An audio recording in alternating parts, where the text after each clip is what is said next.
প্রিয় দর্শক আসসালামু আলাইকুম। তো দর্শক যাকে দেখতে পাচ্ছেন তার নাম হচ্ছে রুমি। রুমির বিয়ে শাদী হয়নি। যে ঘরটা দেখতে পাচ্ছেন, যে জায়গাটা দেখতে পাচ্ছেন, এটা রুমিদেরই জায়গা। কিন্তু রুমিদের দেখাশোনার মতো তেমন কেউ নেই। রুমির শুধু নানা নানি আছে, নানা নানির কাছেই বড় হয়েছে। তো রুমির নানা রিক্সা চালায়। রুমি ক্লাস 7 পর্যন্ত পড়াশোনা করেছিল, আর করতে পারেনি।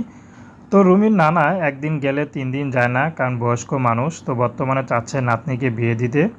সে বুড়ো হোক বিবাহিত হোক তাতে কোনো সমস্যা নেই, যদি তার মনটা ভালো হয় তার নানা তার হাতে নাতনিকে তুলে দিবে। তো নাতনিকে জিজ্ঞেস করা হয়েছিল রুমিকে যে আপনার কোনো ব্যক্তিগত পছন্দ আছে কি না, কারণ সব মেয়েদের একটা পছন্দের ব্যাপার স্যাপার থাকে। তো রুমি বলল আমার কোনো ব্যক্তিগত পছন্দ নেই।